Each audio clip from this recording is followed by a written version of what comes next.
Hello students, आज हम start करने जा रहे हैं क्लास 11th का एक बहुत ही ज़्यादा important topic binomial theorem. Binomial theorem board के लिए तो इंपॉर्टेंट है ही, एंट्रेंस के पॉइंट ऑफ व्यू से भी ये बहुत ज़्यादा इंपॉर्टेंट है। जनरली बच्चों को थोड़ा टफ लगता है क्योंकि इसमें बहुत सारी आइडेंटिटीज होती हैं, लेकिन हम यहाँ पर इसको बड़े ही स्टेप बाय स्टेप पढ़ेंगे। पहले हम यहाँ पर बोर्ड लेवल पे जाएंगे, बोर्ड लेवल के बाद हम एंट्रेंस लेवल पे जाएंगे। मुझे लगता नहीं है कि अगर यहाँ पर आप इसको देखेंगे तो आपको कोई टफ ज़्यादा लगेगा। तो शुरू करते हैं आज का लेक्चर बाइनोमियल थ्योरम। देखिए यहाँ पर आपने यहाँ पर कुछ वर्ड है बाइनोमियल, इससे आप फेमिलियर हैं, रिलेटेड है। प्रीवियस क्लासेस में मतलब आपने 10th में 9th में कुछ टर्म्स पढ़ी हैं। क्या क्या पढ़ा है आपने? पढ़ा है मोनोमियल, ठीक है ना, आपने पढ़ा है बाइनोमियल, और आप क्या जानते हैं? ट्राइनोमियल, ठीक है ना। ये होता है मोनोमियल पढ़ा है, बाइनोमियल पढ़ा है, ट्राइनोमियल पढ़ा है, फिर पॉलिनोमियल आ जाता है, ठीक है ना। तो मोनोमियल का मतलब क्या होता है? जिसमें सिर्फ एक टर्म हो। बाइनोमियल का मतलब दो टर्म हो, और ट्राइनोमियल का मतलब जिसमें तीन टर्म हो, ठीक है। तो इससे समझ में आता है कि हमें जो पढ़ना है वो बाइनोमियल पढ़ना है, मतलब जिसमें सिर्फ दो टर्म हो। तो हमें यही पढ़ना है बाइनोमियल थ्योरम। तो बाइनोमियल टर्म्स में कैसे आएगा? जैसे बाइनोमियल में क्या क्या होता है, जैसे a प्लस बी आ जाए, या फिर x प्लस टू वाई आ जाए, ठीक है ना, या फिर x minus one by two y आ जाए। ये सब एग्जाम्पल है बाइनोमियल टर्म के। देखिए सब में दो टर्म आ रही है, यहाँ पर भी दो टर्म, यहाँ पर भी दो टर्म, यहाँ पर भी। तो मतलब हमें पूरे चैप्टर में दो दो टर्म के बारे में ही पढ़ना है, ठीक है। अच्छा, यहाँ पर अब हम देखते हैं कि हम लोगों ने क्या क्या देखा है 10th में 9th में। हमारा जो नॉलेज है वो हमें कहाँ तक पता है? हम सभी को पता है। मान लीजिए हमने दो टर्म ले ली बाइनोमियल। बाइनोमियल में अगर मैं पावर 0 लगा दूं, या पावर 1 लगा दूं, या power a plus B power 2 कर दूं, ठीक है ना। ये देखिए सभी बाइनोमियल के कुछ रिलेशन यहाँ पर मैं लिखे हैं, है ना। a प्लस बी का पावर 0। अब यहाँ पर देखिए ये बाइनोमियल है, अब इनकी जो पावर है इन्हीं को हमें एक्सपांड करना है, ठीक है। तो हम ये जानते हैं कि किसी भी टर्म की पावर अगर 0 हो तो कितना आता है? वो आता है 1। किसी भी नंबर पे, किसी भी टर्म पे पावर अगर 0 होती है वो कितना होता है? 1 हो जाता है। किसी भी टर्म में पावर अगर 1 है तो वो टर्म खुद आ जाती है। यहाँ पर कितना आ जाएगा? a plus B. अब a प्लस बी का होल स्क्वायर, देखिए ये तो फॉर्मूला आपको बहुत अच्छे से रटा होगा। 10th क्लास में हम इस फॉर्मूले को रट लेते हैं, है ना। हमको ये नहीं पता कि फॉर्मूला कहाँ से आता है। आपसे कोई पूछता है कि a प्लस बी का होल स्क्वायर बताओ, तो आप बताते हैं a square plus 2ab plus B square. ये सभी को पता है, पर आपको पता है ये आया कहाँ से? अभी पता चल जाएगा कहाँ से आया। फिर आपसे कहा जाएगा कि भाई a प्लस बी का होल क्यूब बताओ, तब भी आपको पता है, आपको फॉर्मूला लगभग लगभग पता ही होगा कि ए क्यूब का फॉर्मूला क्या होता है, ए प्लस बी क्यूब का। जो होता है a cube plus 3a square B plus 3ab square और प्लस बी क्यूब। क्या यही फॉर्मूला होता है? तो यहाँ तक के फॉर्मूला तो आपको पता है, ठीक है।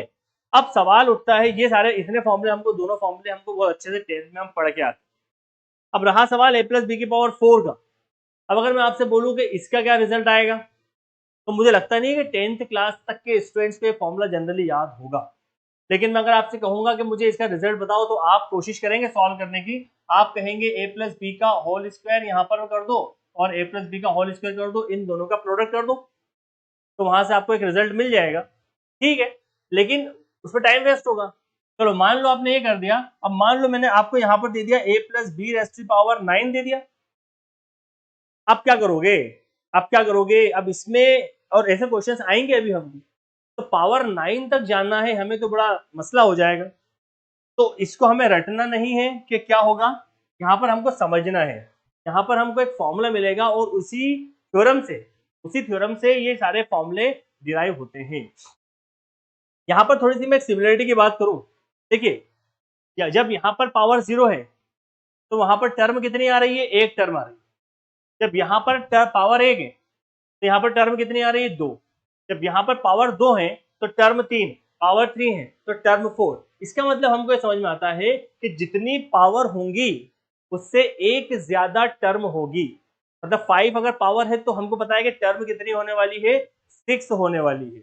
यहाँ पर 4 पावर है तो हमें क्या पता है कि 5 टर्म मिलने वाली है हमको, पहली बात, ठीक है ना। कितनी टर्म मिलेगी? 5 टर्म मिलेगी।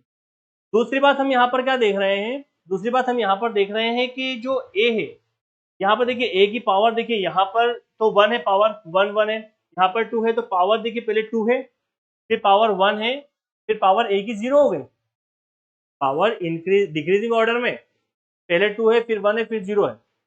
और बी की जो पावर है वो देखिए रिवर्स है, पहले 0 है बी की पावर, भाई 0 ही तो है, यहाँ पर कुछ नहीं है, मतलब क्या है, यहाँ पर बी की पावर 0 लिखा हुआ है, तो बी की पावर 0 कितना होता है 1, तो यहाँ पर बी की पावर 0 है, यहाँ पर बी की पावर 1 है, यहाँ पर बी की पावर 2 है, एक और रिलेशन आ गया। यहाँ पर देखिए, अच्छा दो बात हो गई, क्या पहली बात तो जितनी टर्म यहाँ पर लिखी है उससे एक ज्यादा होगी, दूसरी बात क्या हो गई कि ए की पावर डिक्रीजिंग ऑर्डर में है और बी की पावर इंक्रीजिंग ऑर्डर में है। तीसरी बात यहाँ पर इंपॉर्टेंट क्या है कि यहाँ पर आप ये देख रहे हैं कि जो इनका सम है पावर्स का, उन सब का एडिशन मैक्सिमम कितना हो सकता है, वो हमेशा कितना होगा जो इसकी पावर है, ना तो कम होगा ना तो ज्यादा होगा। जैसे यहाँ पर पावर 1 है, तो देखिए ए की पावर 1 है, बी की पावर 1 है, यहाँ पर 2 है तो ए की पावर 2 है, और यहाँ पर देखिए इन दोनों को आपको 1 1 है तो ऐड करना है, 1 + 1 2 हो गया, वो भी 2 हो गया, और बी की पावर यहाँ पर भी 2 है। फिर यहाँ पर देखें, यहाँ पर देखिए 3 है, यहाँ पर 2 है, यहाँ पर 1 है, 2 और 1 3 हो गया, यहाँ पर 1 और 2 3 हो गया, यहाँ पर 3 हो गया, मतलब ना तो कम आना चाहिए ना ज्यादा आना चाहिए। अब अगर मैं आपसे बोलूँ कि यहाँ पर a प्लस बी की पावर 4 का फॉर्मूला क्या बनेगा, तो आप मुझे जल्दी से बताएं। सबसे पहले यहाँ पर बनेगा a रेज़ टू पावर 4। अब यहाँ पर सवाल उठता है कोफिशिएंट क्या आएगा, यहाँ पर 3 3 है तो यहाँ पर क्या आएगा, मैं फिलहाल तो लिख रहा हूँ लेकिन आपको अभी मैं बताऊंगा कि ये मैंने कैसे लिखा। यहाँ पर आएगा 4 और यहाँ पर आएगा a³ b, फिर यहाँ पर आएगा 6, यहाँ आएगा a² b², फिर यहाँ पर आएगा आपके पास 4, यहाँ आ जाएगा ab³ और यहाँ पर आ जाएगा b पावर 4, ठीक है ना, 1 2 3 4 5, देखिए 5 टर्म आ गई। कोफिशिएंट को अभी छोड़ दो, वो मैं बताता हूँ कि कैसे आए, आप सिर्फ कुछ चीजों में बताना चाह रहा हूँ उन पे ध्यान दें। सबसे पहले पावर 4 है तो यहाँ पर टर्म कितनी मिल रही है आपको 5, एक ज्यादा। दूसरी बात क्या है कि आपने अगर ए से शुरू करा है तो ए की पावर 4 देखिए डिक्रीजिंग ऑर्डर में, 4 3 2 1 0। बी की पावर जो बाद वाली टर्म है वो इंक्रीजिंग ऑर्डर में, पहले 0 फिर 1 फिर 2 फिर 3 फिर 4। अब इनका जो पावर्स का एडिशन है वो मैक्सिमम 4 होना चाहिए, ना उससे कम ना उससे ज्यादा। देखिए यहाँ पर 4 3 और 1, यहाँ पर पावर 4 2 और 2 4 1 और 3 4 4, ठीक है। अब सवाल उठता है कि ये कोफिशिएंट कैसे आ गए, हमको कैसे पता चलेंगे कोफिशिएंट कैसे आए। तो इसका एक तरीका होता है जिसको हम बोलते हैं पास्कल रूल भी बोलते हैं, ठीक है। तो इसको मैं यहाँ लिख देता हूँ, यहाँ पर मैं लिख देता हूँ पावर ऑफ बाइनोमियल, और यहाँ पर लिख देता हूँ मैं coefficient of each term, coefficient of each term, ठीक है। अब मान लीजिए यहाँ पर 0 है तो कोफिशिएंट कितना आ रहा है 1 आ रहा है। यहाँ पर अगर 1 है तो 1 में आपको क्या लिखना है, 1 में आपको यहाँ पर 1 लिखना है और यहाँ पर 1 लिखना है। 1 में क्या है, हर जगह 1 1 लिखना है। अगर टर्म 2 है मतलब दो पावर 2 है जिसमें, तो उसको क्या करना है, फर्स्ट और लास्ट में तो 1 1 लगा ही दो, फर्स्ट और लास्ट में 1 1 लगा दो। सबसे पहले 1 लगा दिया, फिर इन दोनों को ऐड कर दो, इन दोनों को आप ऐड कर दो, 1 + 1 कितना आएगा 2, और फिर यहाँ पर लिख दो आप 1। क्या बात समझ में आई। फिर 3 अगर टर्म है तो सबसे पहले तो आप 1 लिख दो, 1 फर्स्ट और लास्ट में 1 लिख दो, और 2 और 1 इनको ऐड कर दो, 2 और 1 कितना हो जाएगा 3, और यहाँ पर कितना हो जाएगा 2 और 1 ये हो जाएगा 3, और यहाँ आ जाएगा 1। क्या बात समझ में आ रही है। देखिए a प्लस बी की पावर 3 में कोफिशिएंट है, देखो कोफिशिएंट, इसका कोफिशिएंट कितना है 1, तो ये देखो 1, इसका कोफिशिएंट कितना है 3, यहाँ पर 3, यहाँ पर कितना है 3, तो ये कोफिशिएंट 3, यहाँ पर 1 तो यहाँ पर। यहीं से हमको पता चला कि यहाँ पर 4 6 4 क्यों आएगा। अब देखिए 4, अब 4 है तो सबसे पहले 1 लिख दो, फर्स्ट और लास्ट में 1 लिख दो, और इनको ऐड कर दो, 3 और 1 कितना 4, 3 और 3 कितना 6, 3 और 1 कितना 4, और ये लास्ट में लिख दिया 1, 4 6 4। अब मुझे पूरी उम्मीद है कि अगर मैं आपसे कहूं कि मुझे बताइए a प्लस बी की पावर 5 कितना होगा, तो आप मुझे बता सकते हैं। पहले आप यहाँ पर 5 लिख लो, सबसे पहले 1 लिख लिया, अब यहाँ पर 4 और 1 कितना हो जाएगा, 4 और 1 हो जाएगा 5, 6 और 4 कितना हो जाएगा 10, 6 और 4 कितना हो जाएगा 10, 4 और 1 कितना हो जाएगा 5, और यहाँ पर कितना आ जाएगा 5। ये इसके कोफिशिएंट हो गए, ये इसके कोफिशिएंट हो गए। मैं इसको फॉर्मुलाइज कर सकता हूँ। मैं कैसे लिखूंगा इसको, ये हो जाएगा a रेज़ टू पावर 5, सबसे पहले 5 लिख दिया। अब a को डिक्रीजिंग ऑर्डर में लिखना है, b को इंक्रीजिंग ऑर्डर में लिखना है, पावर सबकी 5 होना है ऐड करके, ठीक है। तो ये 5 हो गया, कोफिशिएंट 1 लिया पहले, फिर 5 लेना है, तो 5, अब a की पावर कितना हो जाएगा 4, b की पावर कितना हो जाएगा 1, फिर कोफिशिएंट कितना है 10 है, तो 10, फिर a की पावर 3, b की पावर 2, फिर कितना है 10, फिर a की पावर 2, b 3, फिर कितना आ जाएगा 5, यहाँ पर a और b की पावर 4, फिर आ जाएगा 1, तो a की पावर 0 और b की पावर 5। ये बन गया आपका फॉर्मूला। कुछ बात समझ में आ रही है आपको यहाँ पर? तो इस तरीके से यहाँ पर हमें फॉर्मूले मिलते हैं। तो जो हमने 10th क्लास में फॉर्मूले देखे थे, वो सारे फॉर्मूले हमको इसी थ्योरम से मिलते हैं। उम्मीद है यहाँ तक समझ में आया होगा। अब हम इसको याद तो कर नहीं सकते। अब हमको हर बार ये तो करना नहीं है कि अब मान लो 9 का आ गया तो हम 9 को करने के लिए पहले पास्कल ट्रायंगल बनाते बैठेंगे, फिर उसके कोफिशिएंट निकालेंगे ना। हमको ये काम नहीं करना है। फिर क्या काम करना है? तो हमको ये काम करना है कि हम इसको जनरलाइज करना चाहते हैं, मतलब हम इसको एक कॉम्पैक्ट फॉर्म में बनाना चाहते हैं, ताकि हम सिर्फ उसको देखकर एन की वैल्यू पुट करें और हमारा काम हो जाए। ऐसा एक जनरल फॉर्मूला बनाना चाहते हैं। उसको कैसे करते हैं देखते हैं। ये नोट कर लें, समझ में आ गया होगा आप लोगों को।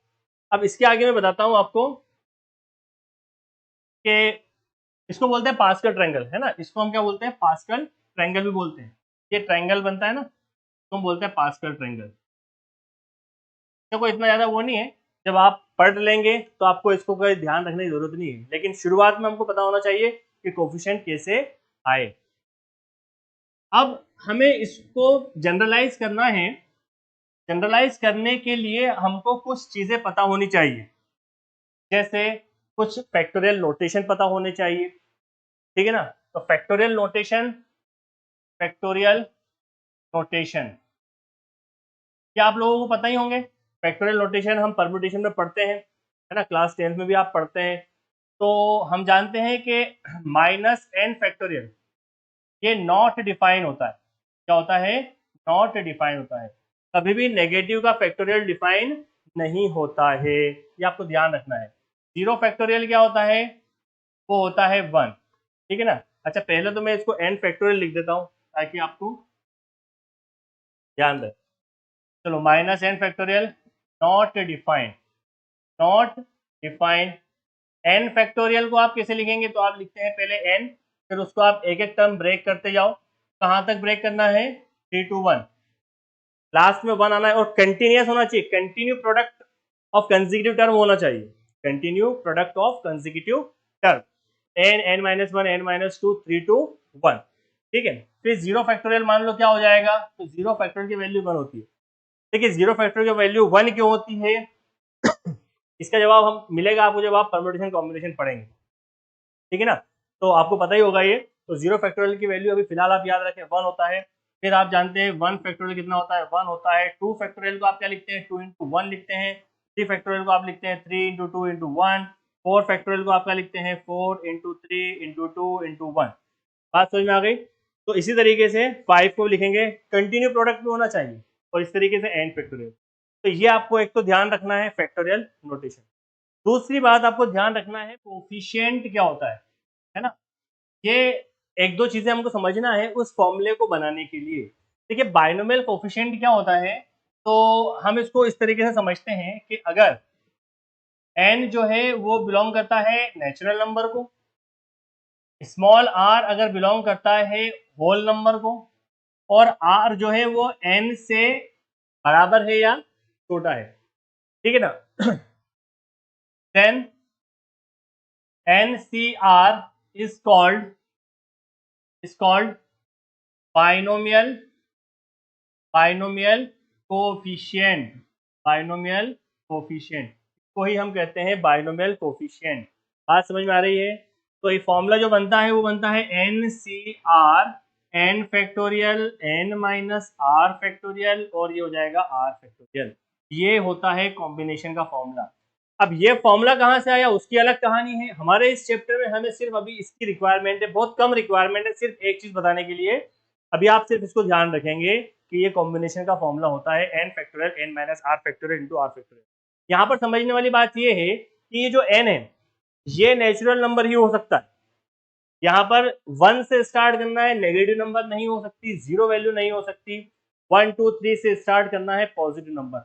r जो है वो होल नंबर हो सकता है, मतलब 0 से शुरू हो सकता है, वो नेगेटिव नहीं हो सकता है।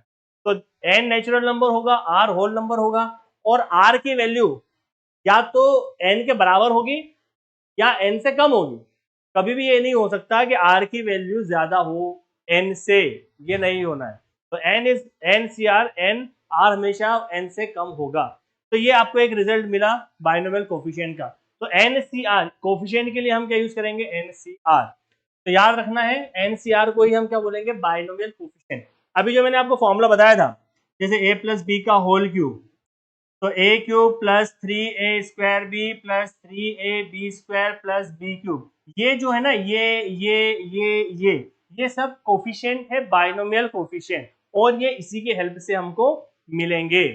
यहाँ तक समझ में आ गया? n factorial upon n minus r factorial into r factorial, ठीक है ना। तो इसी को हम बोलते हैं बाइनोमियल कोफिशिएंट। जैसे यहाँ पर मैंने बताया कि 3 3 1 1 ये सब क्या है, बाइनोमियल कोफिशिएंट है। तो यहाँ पर आपको कुछ बातें ध्यान रखना है कि NC0 और NCN इसकी वैल्यू हमेशा क्या होती है, 1 होती है। क्या होती है, 1 होती है। कैसे आई, चेक कर लो, कंपेयर करो, n की प्लेस पर n रखो, r की प्लेस पर 0 रखो इस फॉर्मूले में। तो देखिए n की प्लेस पर n रखा, r की प्लेस पर 0 रखा, तो ये हो जाएगा n माइनस 0 फैक्टोरियल, और r की प्लेस पर 0 रखा तो 0 फैक्टोरियल। ये कितना हो गया, n factorial, n minus 0 n factorial, और 0 फैक्टोरियल की वैल्यू कितनी है, यहाँ पर 1 है। कितनी है, 1। ये कैंसिल हो गया, कितना आया, 1। उसी तरीके से NCN की बात करें तो यहाँ पर कंपेयर करोगे तो n की प्लेस पर n और r की प्लेस पर n, कितना आ जाएगा, n factorial n minus n factorial, और यहाँ पर n फैक्टोरियल। तो ये कितना हो जाएगा, ये 0 फैक्टोरियल, ये n फैक्टोरियल। 0 फैक्टोरियल कितना होता है, 1। 0 फैक्टोरियल की वैल्यू कितनी होती है, 1, और ये n से n कैंसिल, ये भी कितना आ जाएगा, 1। तो ये कुछ चीज़ें आपको याद रखना है। उसके बाद NC1 ये कितना होता है, n होता है, ठीक है ना, ये आपको ध्यान रखना है, n होता है। तो इस तरीके से आपको कुछ बेसिक चीजें हैं वो आपको ध्यान रखना है। NC2 कितना हो जाएगा, तो NC2 में आप वैल्यू पुट करेंगे तो n factorial n minus 2 factorial two 2 factorial, इस तरीके से आप लिख सकते हैं। तो ये हो गया आपके पास बाइनोमियल कोफिशिएंट। यहाँ तक बात समझ में आई। अब हम चलते हैं फिर से हमारे बाइनोमियल थ्योरम के फॉर्मूले पे। हम चाहते हैं बाइनोमियल थ्योरम का फॉर्मूले को बनाना, ठीक है। चलिए तो फिर से हम आते हैं हमारे उस फॉर्मूले पे।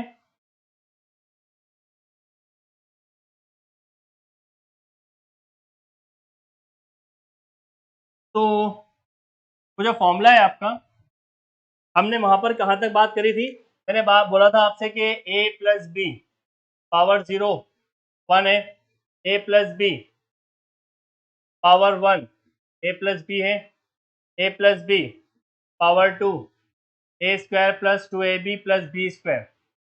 फिर मैंने कहा था a प्लस बी पावर 3 कितना हो जाएगा, तो a cube plus 3a square B 3ab square plus B cube.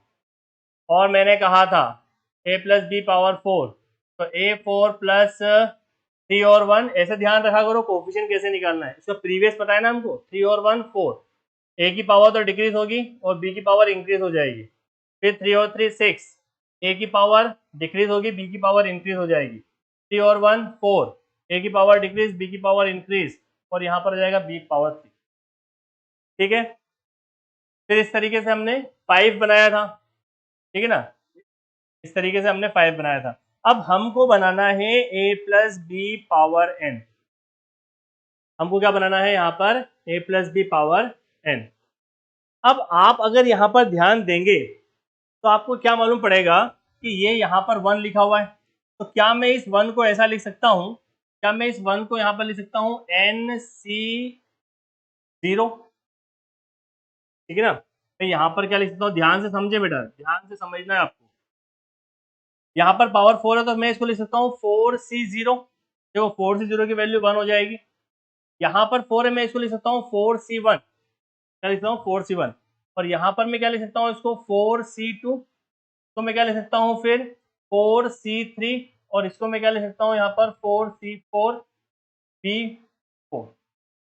ठीक है, समझो बात को ध्यान से। 4C0 की वैल्यू क्या होती है, फॉर्मूला लगाओ, कौन सा, NCR वाला, n factorial n minus r factorial r factorial.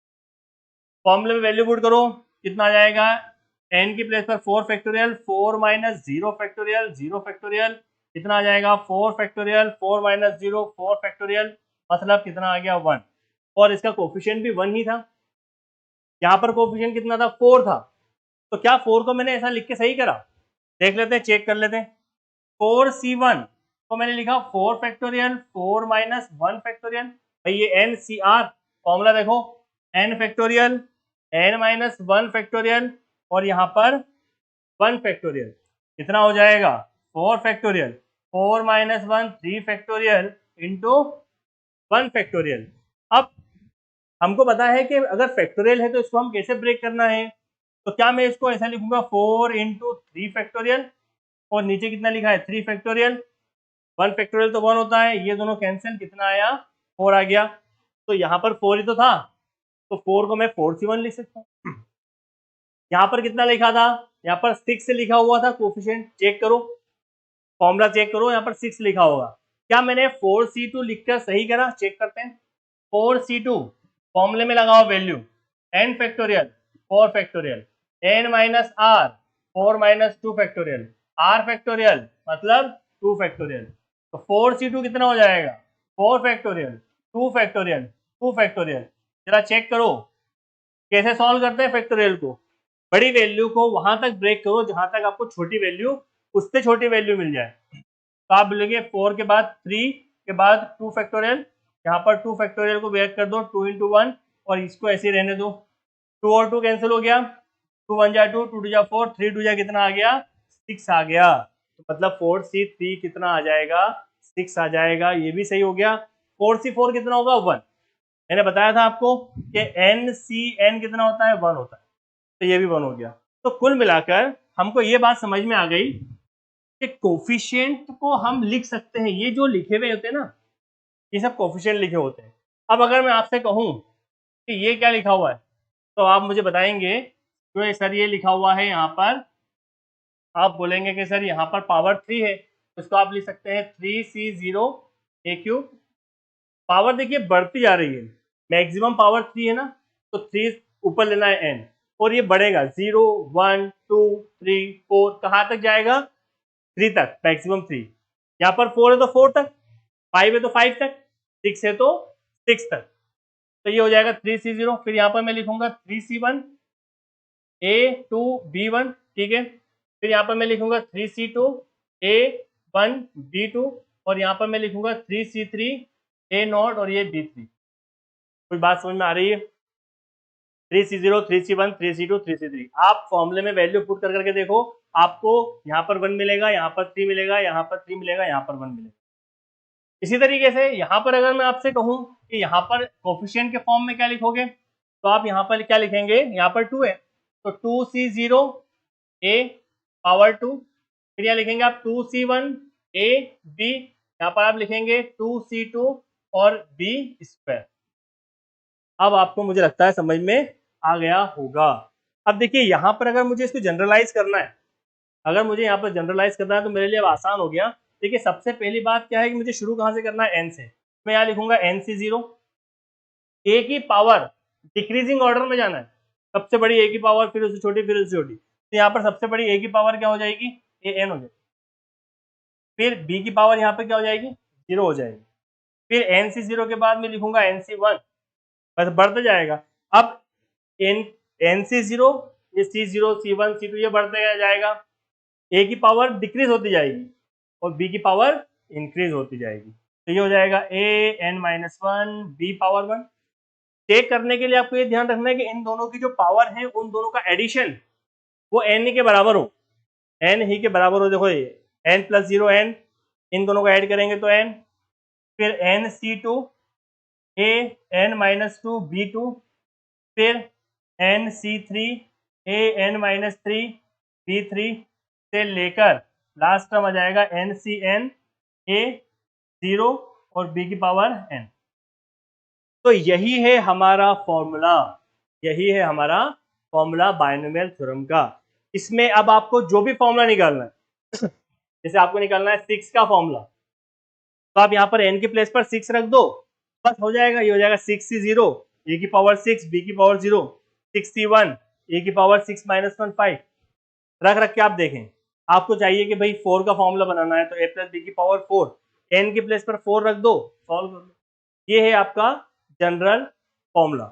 इसको अब हम देखिए, अब ये एक बड़ा फॉर्मूला है, हम चाहते हैं कि इतना बड़ा फॉर्मूला भी हमको नहीं याद रखना है। वैसे तो याद हो ही जाएगा वो आपको पढ़ते पढ़ते, लेकिन हम ये चाह रहे हैं कि इतना बड़ा भी याद नहीं रखना है।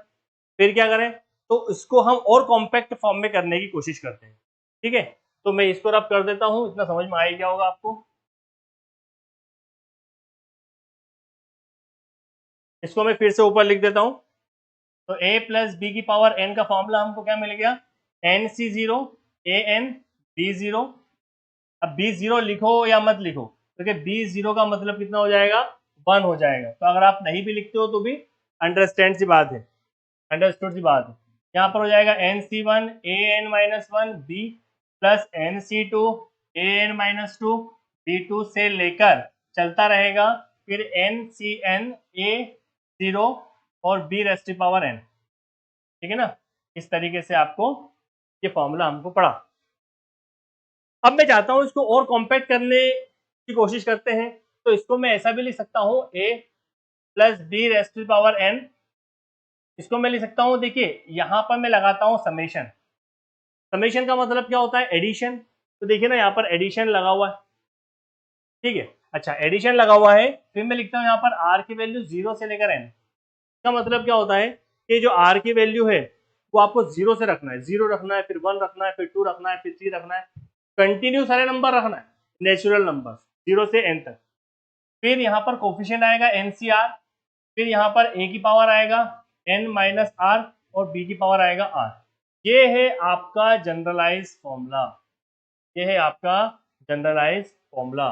क्या बात समझ में आई इतनी, क्या इतनी बात समझ में आ रही है? ठीक है, तो यही है हमारा बाइनोमियल थ्योरम का फॉर्मूला। अब ये एक फॉर्मूला अगर आपको आता है तो इससे मिलकर आप सारे फॉर्मूले बन जाएंगे, इससे मिलकर आप सारे फॉर्मूले आपको मिल जाएंगे। तो आप नोट करें इसको, इससे रिलेटेड कुछ रिजल्ट हैं इंपॉर्टेंट, वो मैं अभी आपको सारे लिखवा देता हूँ ताकि टाइम वेस्ट ना हो, फिर हम इसमें और आगे बढ़ते हैं। तो नोट करें इसको। यहाँ पर हमें कुछ रिजल्ट मिलते हैं, बहुत इंपॉर्टेंट रिजल्ट मिलते हैं, कुछ केसेस हैं स्पेशल। सबसे पहले हमको ये ध्यान रखना है कि हमारा जो जनरल फॉर्मूला बना है वो nc0 a rest power n है। यहाँ पर आप चाहें तो b रेस्ट पावर 0 लिख सकते हैं। तो बड़ा आसान है, कोई बड़ा डिफिकल्ट है नहीं। आपको सिर्फ कुछ रिलेशन याद रखना है, जैसे nc0 nc1 nc2 nc3 से कहाँ तक जाना है जहाँ पर उसकी मैक्सिमम पावर है। फिर a की पावर डिक्रीज हो रही है और b की पावर इंक्रीज हो रही है। a की पावर n से शुरू हो रही है और 0 तक जा रही है, b की पावर 0 से शुरू हो रही है और n तक जा रही है। फिर इसको हमने कॉम्पैक्ट फॉर्म में लिखा, तो ये समेशन लगाया, समेशन का मतलब एडिशन होता है। ठीक है ना, फिर हमने यहाँ पर r लगाया 0 से लेकर n तक। देखो नीचे r है ना, नीचे r होता है, तो 0 1 2, तो 0 से लेकर n तक NCR।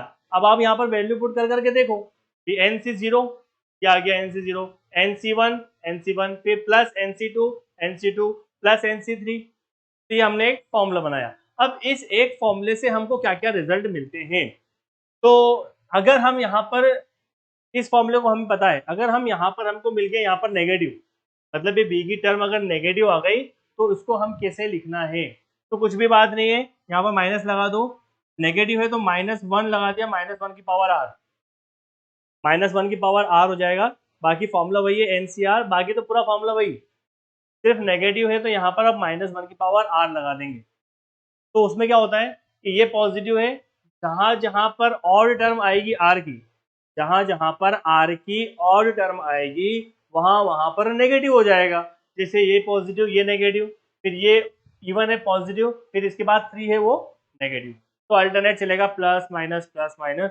एक रिजल्ट ये मिला, इस फॉर्मूले से सारे रिजल्ट मिल जाएंगे। दूसरा रिजल्ट क्या मिलेगा, अगर आपने a को 1 रख दिया और b को x रख दिया, भाई यहाँ पर आपने 1 रख दिया, यहाँ पर x रख दिया, तो कोई दिक्कत नहीं है। इस फॉर्मूले में आप a की प्लेस पर 1 रख दो, b की प्लेस पर x रख दो, तो क्या रिजल्ट मिलना है, यही तो मिलना है आपको कि भाई r 0 से 1 NCR, अब x की पावर r मिलेगा। क्योंकि यहाँ पर ये तो 1 है तो 1 0 हो जाएगा, ये x रखा x की पावर r, ठीक है ना। तो आपको तो ये मेन फॉर्मूला याद रखना है, ये तो मैं कुछ केसेस बता रहा हूँ स्पेशल। इसी तरीके से अगर माइनस एक्स रख दिया, अगर आपने a को 1 रख दिया और x को यहाँ पर माइनस एक्स रख दिया तो कुछ भी दिक्कत नहीं है, माइनस की पावर r लगा दो, बस माइनस की पावर r लगा दो, बाकी तो वही बनना है। तो उससे क्या होगा कि जो और टर्म आएगी, और टर्म जो आएगी NC0 NC1 NC3 NC5 वो नेगेटिव हो जाएगी, बाकी तो वही रिजल्ट है इससे। ये एक इंपॉर्टेंट रिजल्ट है, ये और ये एक ज्यादा इंपॉर्टेंट रिजल्ट है, और ये आपको ध्यान भी रखना, इस पर बेस्ड हमें क्वेश्चंस भी करना है। ये रिजल्ट क्या कहते हैं, अगर हम यहाँ पर फर्स्ट और सेकंड को ऐड कर दें, है ना, मतलब इसको और इसको, इन दोनों को, अगर मैं इन दोनों को ऐड कर दूं, इन दोनों इक्वेशन को ऐड कर दूं, फर्स्ट इक्वेशन सेकंड इक्वेशन, तो हमें क्या रिजल्ट मिलता है। तो हमने कहा कि भाई इन दोनों को अगर आप a प्लस बी की पावर n और a माइनस बी की पावर n को ऐड करोगे, तो हमने ऐड करके देखा हमने ऐड करके देखा तो हमको क्या मिलता है कि वहां पर जो ऑड टर्म्स हैं वो कैंसिल हो रही हैं, और जो इवन टर्म्स हैं वो ट्वाइस होकर मिल रही है, वो ट्वाइस होकर मिल रही है। जैसे जैसे भाई यहाँ पर ये टर्म है, तो मैंने आपको बताया कि ये प्लस ये माइनस, ये प्लस ये माइनस, सॉरी यहाँ पर पॉजिटिव है प्लस प्लस, और इसमें क्या हो जाएगा, जब आप यहाँ पर रखोगे तो इसमें एक प्लस आएगा एक माइनस आएगा, तो माइनस प्लस कैंसिल हो जाएगा, वो बचेगा कितना, twice of NC0 and NC2। देखिए कौन कौन सी टर्म मिल रही है, even NC0 NC2 NC4 NC6 NC8, और इस तरीके से यहाँ पर AN NC2 AN-2 B2 NC4 AN-4 B2। अगर हम इसको सब्ट्रैक्ट कर दें, अगर हम फर्स्ट और माइनस को सब्ट्रैक्ट कर दें, अगर यहाँ पर नेगेटिव आ जाएगा, तो नेगेटिव होगा, जाहिर सी बात है कि अब इवन टर्म कैंसिल हो जाएंगी। क्या कैंसिल हो जाएंगी, अब इवन टर्म्स कैंसिल हो जाएंगी, तो हमको क्या मिलेगा, ट्वाइस में मिलेगा ऑड टर्म्स, ट्वाइस में क्या मिलेगा, ऑड टर्म्स। तो ट्वाइस लगा दिया बाहर, NC1 एक ऑड टर्म, फिर यहाँ पर भी AN-1 B1 NC3 AN-3 B3 NC5 NC7। तो ये कुछ इंपॉर्टेंट रिजल्ट है, ये आपको ध्यान रखना है। ये अगर आपको ध्यान नहीं भी है तो आप इस फॉर्मूले को एक याद रखें, और इस फॉर्मूले को भी याद हो ही जाएगा, ये रिजल्ट आपको याद रखना है, ठीक है। तो नोट करें इसको, इसके बाद में बाकी तो हम बात कर चुके, अब हम करेंगे क्वेश्चन, ठीक है। अच्छा, इसमें मैं एक चीज और बताऊं, वो भी आप नोट कर लें,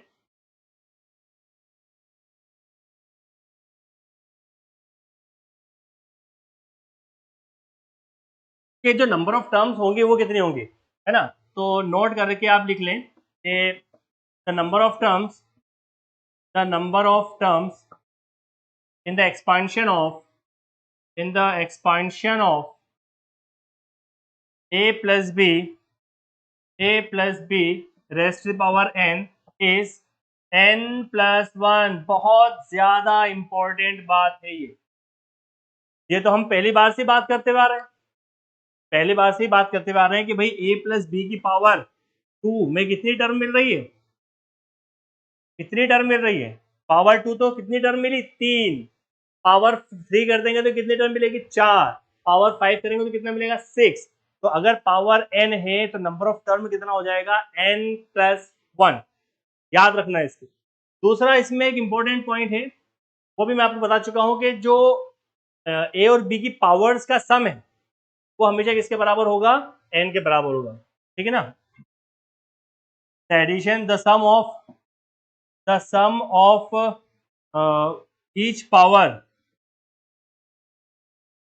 the sum of power of each term, so the sum of